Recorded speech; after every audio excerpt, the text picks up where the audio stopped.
Assalamualaikum warahmatullahi taala wabarakatuh dan salam sejahtera.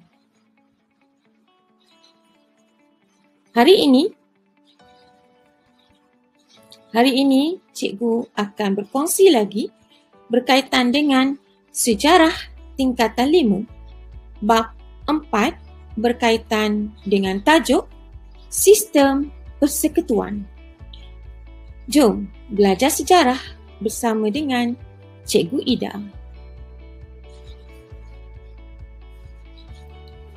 Tajuk yang akan cikgu kongsi pada hari ini ialah terdiri daripada subtajuk poin 4.3 Kerjasama Kerajaan Persekutuan dan Kerajaan Negeri. Yang kedua, tajuk 4.4 Faktor yang mengukuhkan sistem persekutuan.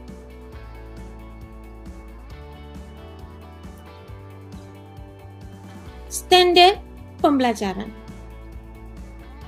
Cikgu mengharapkan hari ini pelajar dapat menghuraikan bentuk kerjasama antara kerajaan persekutuan dan kerajaan negeri. Yang kedua, pelajar dapat menganalisis faktor-faktor yang mengukuhkan sistem persekutuan. Kita lihat satu persatu, iaitu tajuk 4.3 Kerjasama Kerajaan Persekutuan dan Kerajaan Negeri. Untuk makluman semua pelajar, terdapat 4 aspek kerjasama antara kerajaan persekutuan dan kerajaan negeri. Pertama ialah berkaitan dengan aspek kerjasama pembangunan sosio-ekonomi, meliputi pembangunan tanah, pembangunan wilayah dan pembangunan koridor wilayah. Manakala yang kedua ialah kerjasama pemeliharaan khazanah negara, merujuk kepada aspek pengurusan taman negara dan pengurusan taman laut. Kerjasama yang ketiga meliputi kerjasama penyediaan perumahan rakyat, iaitu perumahan awal kemerdekaan, perumahan untuk mengatasi masalah kemiskinan dan perumahan mampu milik. Aspek yang terakhir ialah kerjasama untuk menjamin keselamatan dan kedaulatan negara, iaitu merangkumi pemerintahan keselamatan di daerah Rajang di Sarawak dan kawasan keselamatan khas di pantai timur Sabah. Cikgu akan memberi penerangan satu persatu berkaitan dengan 4 aspek kerjasama pembangunan sosio-ekonomi,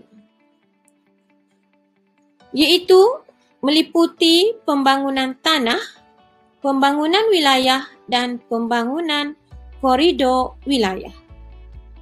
Berkaitan dengan pembangunan sosioekonomi dari segi pembangunan tanah, Kerajaan Persekutuan dan Kerajaan Negeri telah memfokuskan pembukaan tanah baru melalui agensi FELDA, iaitu Lembaga Kemajuan Tanah Persekutuan. Contoh program yang telah dilaksanakan ialah Segitiga Jengka oleh Tun Abdul Razak Husin. Program yang kedua ialah pembangunan in situ, iaitu pembangunan fizikal desa seperti penyediaan kemudahan asas, rumah rakyat dan pusat pertumbuhan ekonomi desa. FELDA adalah agensi yang ditubuhkan oleh kerajaan untuk menguruskan dan menyalurkan bantuan keuangan kepada kerajaan negeri. Manakala FECRA adalah bertujuan untuk menyatukan, memulihkan dan membangunkan tanah kerajaan negeri. Seterusnya, dalam pembangunan wilayah, Kerajaan Persekutuan telah membuka kawasan yang lebih luas untuk membangunkan wilayah baharu. Contohnya, terdapat beberapa lembaga kemajuan telah diwujudkan. Antaranya ialah Lembaga Kemajuan Wilayah Kedah, iaitu KEDA, diikuti oleh Lembaga Kemajuan Terengganu Tengah ke Tengah, Lembaga Kemajuan Wilayah Pulau Pinang ataupun dikenali sebagai PERDA, Lembaga Kemajuan Kelantan Selatan ke Sedar, kemudian Lembaga Kemajuan Johor Tenggara ke Johor dan Lembaga Kemajuan Pahang Tenggara iaitu Dara. Manakala di negeri Sarawak terdapat Lembaga Kemajuan Tanah Sarawak yang dikenali sebagai LKTS dan Lembaga Penyatuan Pemeliharaan Tanah Sarawak ataupun SALCRA. Seterusnya, negeri Sabah terdapat Lembaga Kemajuan Tanah Sabah. Diikuti pula oleh pembangunan koridor wilayah. Dengan kerjasama Kerajaan Persekutuan dan Kerajaan Negeri telah melaksanakan projek pembangunan yang merupakan perancangan strategi jangka panjang untuk membangunkan wilayah yang kurang pesat, bertujuan untuk mencapai keseimbangan pembangunan negeri dan wilayah. Antara contoh projek yang telah dilaksanakan ialah SJER, iaitu Rancangan Pembangunan Iskandar di selatan Johor. Manakala di wilayah ekonomi Pantai Timur, ECER ialah kemajuan wilayah koridor wilayah bagi negeri Pahang, Terengganu, Kelantan dan Mersing Johor. Seterusnya, bagi wilayah ekonomi koridor utara terdiri daripada negeri Perlis, Kedah, Pulau Pinang dan Utara Perak, NCER. Seterusnya, di negeri Sabah terdapat koridor tenaga yang diperbarui dan dikenali sebagai SCORE di negeri Sarawak. Manakala di negeri Sabah, koridor pembangunan Sabah dikenali sebagai SDC. Aspek seterusnya ialah berkaitan dengan kerjasama pemeliharaan khazanah negara. Meliputi dua aspek penting iaitu pengurusan taman negara dan pengurusan taman laut. Kerajaan Persekutuan dan Kerajaan Negeri telah menubuhkan Akta Perlindungan Liar pada tahun 1972. Kemudiannya diganti dengan Akta Pemeliharaan Hidupan Liar pada tahun 2010 yang dikenali sebagai Akta 716. Kerajaan Persekutuan juga telah menubuhkan Jabatan Mergastuar Negeri di Semenanjung Malaysia yang kemudiannya dinamakan Jabatan Perlindungan Hidupan Liar dan Taman Negara iaitu Perhilitan Semenanjung Malaysia. Manakala di negeri Sarawak di bawah kuasa Perbadanan Perhutanan Sarawak dan negeri Sabah ditubuhkan Jabatan Hidupan Liar Sabah. Terdapat beberapa projek taman negara di negeri Kelantan, Terengganu dan Pahang, diikuti oleh Taman Negara Royal Belum di negeri Perak dan Taman Negara Johor Endau Romping di negeri Johor. Manakala dari segi pengurusan taman laut, negara kita terdiri daripada 42 buah pulau di pengairan Kedah, Terengganu, Pahang, Johor, Sabah dan Labuan. Hasil daripada mesyuarat Majlis Penasihat Kebangsaan Taman Laut dan Rizab Laut telah menubuhkan Jabatan Taman Laut Malaysia pada tahun 2007. Kemudiannya, pada tahun 2018, pengurusan Taman Laut telah dipindahkan ke Jabatan Perikanan Malaysia. Manakala di Sabah, ianya di bawah Agensi Taman Sabah. Kerjasama yang ketiga ialah meliputi kerjasama penyediaan perumahan rakyat. Terdapat 3 program yang telah diusahakan dengan kerjasama Kerajaan Persekutuan dan Kerajaan Negeri, iaitu mengadakan perumahan awal kemerdekaan, perumahan untuk mengatasi masalah kemiskinan, perumahan mampu milik. Kementerian Kerajaan Tempatan dan Perumahan telah ditubuhkan untuk menyediakan perumahan kos rendah pada 1964. Kerajaan Negeri telah menyediakan tanah yang dijual pada harga yang rendah untuk pembinaan rumah.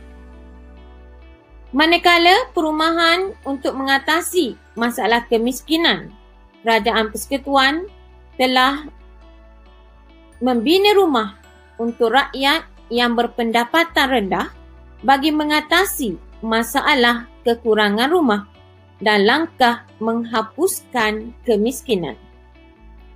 Terdapat beberapa program telah dijalankan, antaranya Program Perumahan Rakyat PPR untuk membina perumahan awam. Manakala Perbadanan Kemajuan Negeri Selangor PKNS dan Perbadanan Kemajuan Ekonomi Negeri Perak telah diwujudkan, serta Program Perumahan Awam Kos Rendah PAKR adalah bertujuan untuk menyediakan rumah bagi rakyat yang berpendapatan rendah. Program yang ketiga ialah perumahan mampu milik. Pada tahun 2014, Majlis Perumahan Negara telah ditubuhkan untuk merangka strategi menyediakan perumahan mampu milik. Kerajaan memperkenalkan program khusus untuk golongan pertengahan bagi memiliki rumah. Antara program Kerajaan Persekutuan ialah Perbadanan Perumahan Satu Malaysia ataupun PRIMA dan Rumah Mesra Rakyat. Manakala program Kerajaan Negeri ialah Rumah Selangorku di negeri Selangor dan Rumah Mampu Milik di negeri Johor.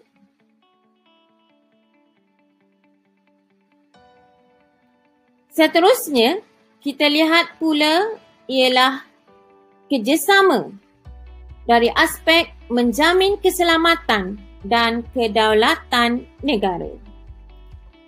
Kerajaan Persekutuan telah menubuhkan Kementerian Dalam Negeri dan Kementerian Pertahanan yang kemudiannya dikenali sebagai Majlis Keselamatan Negara ataupun MKN. Bagi negeri Sarawak, pemerintahan keselamatan dilakukan di daerah Rajang di Sarawak.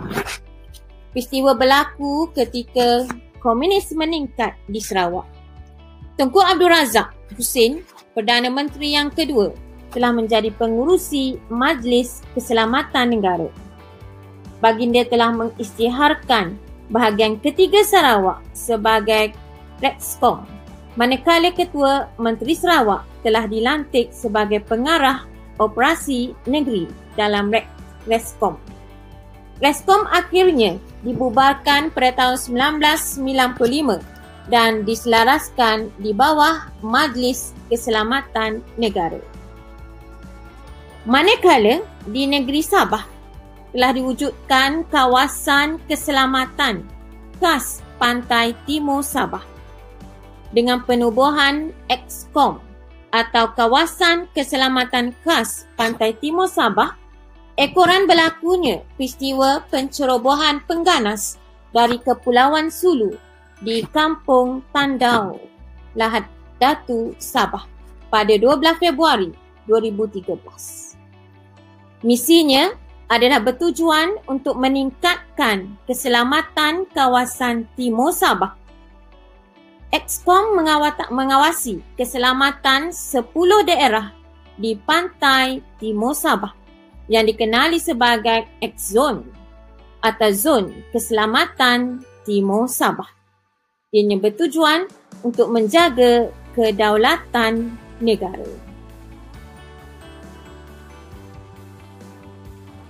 Tajuk yang terakhir ialah berkaitan dengan faktor yang mengukuhkan sistem persekutuan. Terdapat dua faktor yang mengukuhkan sistem persekutuan, iaitu melalui keluhuran perlembagaan dan penyelarasan kerajaan persekutuan dengan kerajaan negeri. Kerajaan persekutuan telah menggubal undang-undang di Parlimen dan Dewan Undangan Negeri, yang mana undang-undang tersebut tidak boleh bertentangan dengan peruntukan dalam perlembagaan persekutuan. Undang-undang juga tidak boleh bercanggah antara satu sama lain, sama ada undang-undang di Parlimen ataupun undang-undang di Dewan Undangan Negeri. Perlembagaan persekutuan mestilah menjadi rujukan utama bagi undang-undang yang dibuat di Parlimen dan Dewan Undangan Negeri. Jika berlakunya ketidakselarasan undang-undang, undang-undang di peringkat persekutuan mestilah mengatasi undang-undang di peringkat negeri.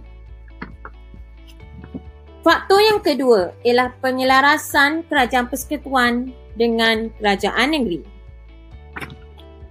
Kerajaan persekutuan dan kerajaan negeri telah melakukan penyelarasan melalui mesyuarat Menteri Besar dan Ketua Menteri serta Majlis Khas.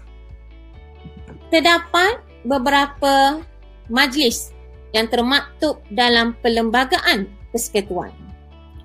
Antaranya ialah penubuhan Majlis Negara yang terdiri daripada Majlis Keuangan yang berkaitan dengan pemberian wang, bayaran cukai dan pinjaman kerajaan persekutuan kepada kerajaan negeri. Kedua, Majlis Tanah Negara membentuk dasar dan mengawal penggunaan tanah bagi kegiatan pertanian, pelombongan, perhutanan dan sebagainya. Yang ketiga ialah Majlis Negara bagi membangunkan kerajaan persekutuan. Terdapat juga majlis yang ditubuhkan di peringkat persekutuan dan kerajaan negeri, iaitu Majlis Keselamatan Negara, Majlis Air Negara dan Majlis Perumahan Negara.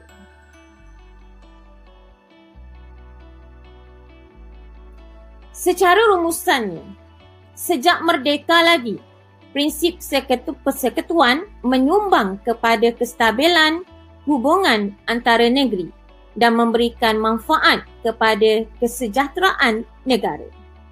Manfaat kepada kesejahteraan negara melalui pembahagian kuasa pemerintahan antara Kerajaan Persekutuan dengan Kerajaan Negeri bagi mewujudkan kerjasama untuk menjamin kekuatan, kekuasaan, kemajuan dan kestabilan negara. Sebagai rakyat dan pemimpin, kita perlulah memastikan persekutuan membawa kemakmuran kepada negara. Setakat itu sahaja perkongsian daripada cikgu.